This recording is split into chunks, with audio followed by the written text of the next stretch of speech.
Coulthard in the wall. David Coulthard into the wall will stop the race. They'll have to red flag this. this. Terrible. This is quite appalling. This is the worst start for a Grand Prix that I have ever seen. The 1998 Belgian Grand Prix had it all, from a massive 13-car pile-up, shocking crashes, a literal fistfight between drivers, and a crazy Schumacher-sibling rivalry erupting. As if that wasn't already memorable enough, we even saw an underdog scoring an improbable first win at the Spa Grand Prix. The legendary commentator, Murray Walker, was at a loss for words witnessing the unbelievable drama that unfolded, and to this day, it stands as arguably the most insane, drama-packed race in the entire history of Formula One.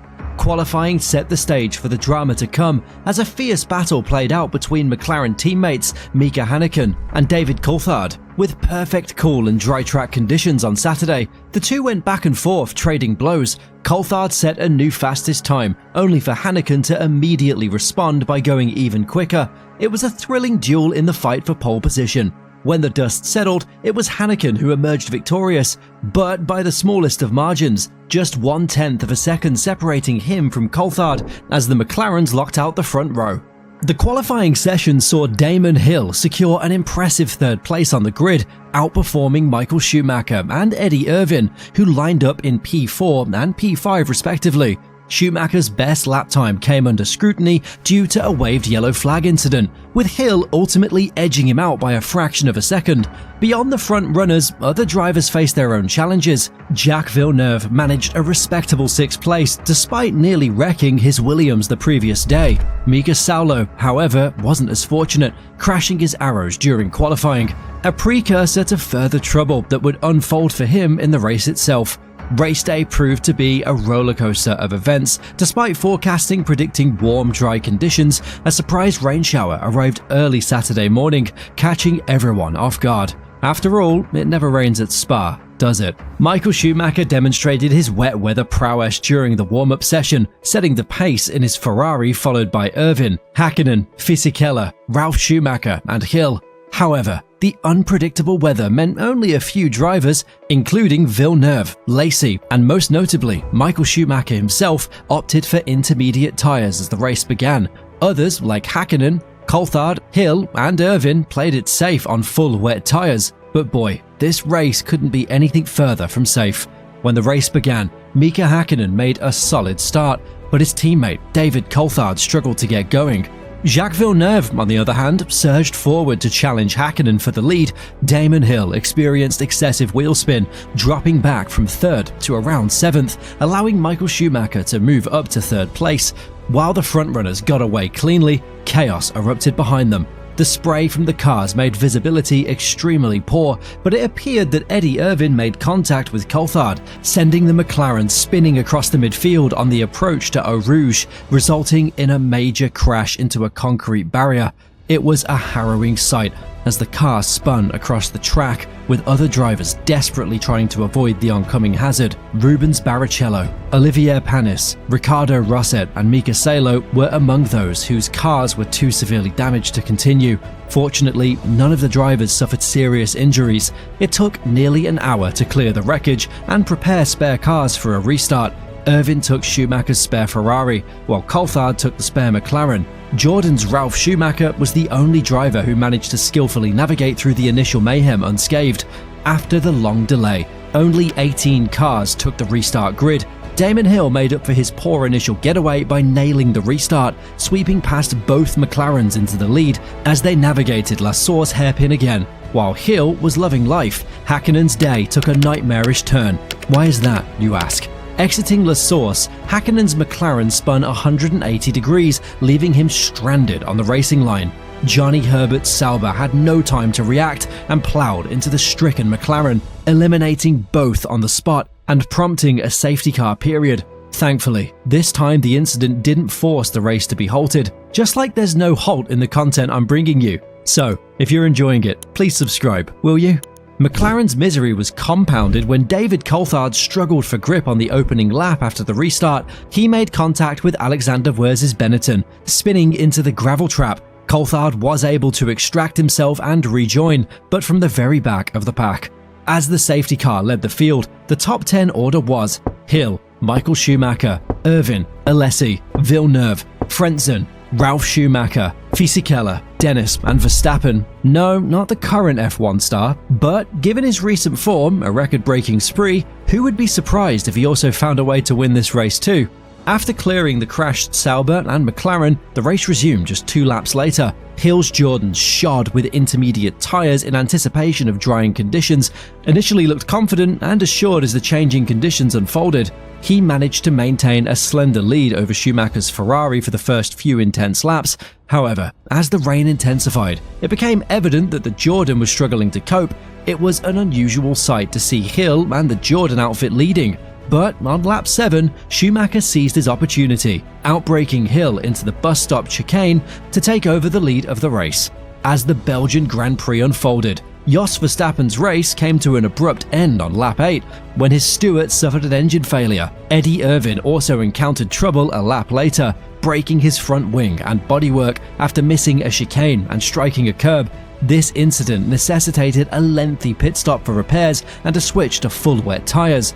Meanwhile, Ralf Schumacher made a strategic call on lap 11, swapping his intermediate tyres for full wets, a decision that would later pay dividends. Special teams, special plays, special players. Lap 16 saw a flurry of pit stops, as most of the lead drivers on intermediate tyres, including Jacques Villeneuve, opted to switch to full wets, or at least attempted to. Villeneuve's stop was preceded by an off-track excursion into the barriers. Even Damon Hill's pit wasn't entirely smooth, with the mechanics making adjustments to the front wing settings amidst a minor hiccup. By lap 17, Hill found himself sandwiched between the 2 Schumacher brothers, with Michael comfortably leading and Ralf grateful for his earlier strategic tyre change in third. Alesi, Frentzen, Irvine, Diniz and Fisichella rounded out the top positions. Meanwhile, David Coulthard, frustrated by the treacherous conditions, urged race control to deploy the safety car, a call that would later prove to be right. On lap 24, Ralf Schumacher had whittled down the gap to his Jordan teammate, Damon Hill, to just 10 seconds, while Michael Schumacher extended his lead over Hill to nearly 30 seconds. It was on this very lap that Michael had a near miss with Pedro Diniz's arrow, an incident that, for those familiar with foreshadowing in storytelling, hinted a looming drama. Foreshadowing can often be conspicuous. Schumacher then came upon the lap David Coulthard, and tensions flared as the Ferrari driver gestured angrily at the slow McLaren impeding his progress. This impatience would soon boil over. Coulthard in these appalling conditions. Oh God! Michael Schumacher hits David Coulthard and is... On lap 26, calamity struck when Schumacher's right front wheel made contact with the rear of Coulthard's McLaren as he attempted to pass the lapped Scot. Frustration had overwhelmed the German in the treacherous conditions. Both cars limped on, but Schumacher's race was effectively over. Despite having led comfortably by over 30 seconds just moments earlier, a bitter blow to his championship aspirations, Schumacher was incensed. Angrily hurling his steering wheel at a mechanic upon returning to the pits, he marched straight to the McLaren garage and confronted the still helmeted Coulthard, firmly convinced the Scot was culpable for the incident. Eyewitnesses described a heated exchange, with Schumacher allegedly accusing Coulthard of attempting to end his life. Tensions escalated to the point where the team personally had to physically intervene and separate the irate drivers. This was high drama, a cinematic spectacle unfolding before the world's eyes. But Schumacher wasn't done. He stormed off to the steward's office to officially protest Coulthard's driving, determined to seek recourse for the incident that had dashed his race. In the aftermath, Coulthard did not hold back when sharing his perspective on Michael Schumacher's outburst, stating, "It's disgusting behaviour for someone who's got such a fantastic record for driving in this sport. He really needs to get some help for controlling his anger after such an event. No, you understand that I seriously wasn't kidding about this one being spicy." With 19 laps remaining, the lead had fallen back to Damon Hill, but the race took another twist. Despite Michael's early exit, the Schumacher's family hopes for victory were not entirely extinguished. Ralf Schumacher demonstrated that wet weather prowess was a family trait, methodically carving his way through the field into third place even before his brother's incident. At one stage, he had whittled Damon Hill's lead down from 22 seconds to just over 10. Then, when the safety car emerged following a collision between Giancarlo Fisichella and Shinji Nakano, Ralf found himself perfectly positioned right behind Hill for the restart. As the safety car peeled off with 12 laps remaining, Jordan suddenly faced the tantalizing prospect of not only a race win, but also a historic 1-2 finish, a feat the team had never achieved in a season where their previous best result was a lowly 4th place. Spurred on by the words of his race engineer, Sam Michael, Ralf Schumacher swiftly found his groove after the restart, relentlessly applying pressure on Hill as the race entered its closing laps. With the rain hammering down, Hill's grip on the lead grew tenuous. Sensing the mounting threat, the world champion asserted his resolve over the team radio.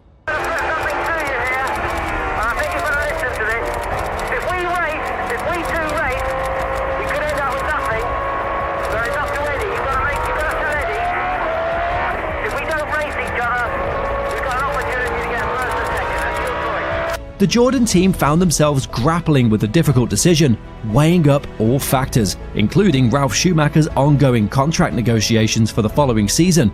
After much deliberation, they ultimately opted for team orders, instructing Ralf not to attempt to pass on Hill. Ralf's race engineer, Sam Michael, relayed the directive multiple times, but Schumacher was visibly displeased with the call. Despite the clear instruction, Schumacher pushed on. Despite Sam Michael, his race engineer, radioing in to Ralf time and time again with no response. Ralf, you cannot overtake Damon. Okay, that is team order. On the 4th attempt, Ralf replied with a simple 2-word answer, "Yes, Sam." Although the team orders had now been given, the Jordan team had donuts as to whether Ralf would follow through with them, especially with the fact he was suing Jordan to be released from his contract and join Williams next year. Eddie Irvine joined the list of retirements when his Ferrari spun off into the gravel after clipping a curb, leaving both Ferrari cars out of contention. While Ralf Schumacher begrudgingly adhered to team orders, John Alesi attempted to apply pressure from behind, though his efforts proved futile.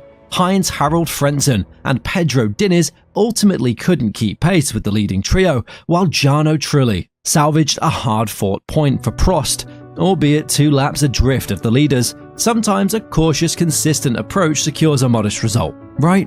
As the checkered flag waved on lap 44, Damon Hill secured a historic victory for Jordan, the team's first ever Grand Prix win, made even sweeter by the unprecedented 1-2 finish. Team boss Eddie Jordan's euphoria was palpable, captured in his now iconic celebratory jig in the paddock. In contrast, the Schumacher brothers wore contrasting expressions, Ralf crestfallen at being denied a potential maiden win, while Michael's lingering fury mirrored his earlier confrontation with Coulthard. Though Ralf outwardly participated in the podium celebrations, waving to fans and spraying champagne, his displeasure ran deep, so much so that he audaciously disrupted Jordan's post-race festivities, bluntly declaring that he would never drive for the team again, a threat he ultimately upheld. Ralf would score one final podium for Jordan at Monza before departing for Williams, where he spent the next 6 seasons. Michael Schumacher narrowly missed out on a 3rd World Championship, losing the title fight to Mika Häkkinen in the final race of the season. Had he secured victory at the chaotic Belgian Grand Prix, he would have entered the Suzuka Showdown with a 6-point advantage, rather than trailing by 4 points. In the end, only 8 of the 22 starters saw the checkered flag, with a staggering 13 of the 14 retirements resulting directly from on-track conditions or crash damage. The sole exception was Esteban Churo in the Minardi, whose race ended prematurely due to a mechanical failure, undoubtedly counting his blessings amid the carnage that unfolded around him. Well, wasn't that a scriptwriter's dream, eh? But no, also seriously, the 1998 Spa Grand Prix gave us everything. Drama, fear, comedy, all while having significant ramifications on the Drivers' Championship. We're unlikely to ever see anything of the sorts again in the modern era, especially now the FIA will use any excuse to call off the race nowadays. With that being said, if you found this recording of Spa 98 enthralling, why don't you consider leaving a like, comment and even subscribing to never miss any of the future uploads.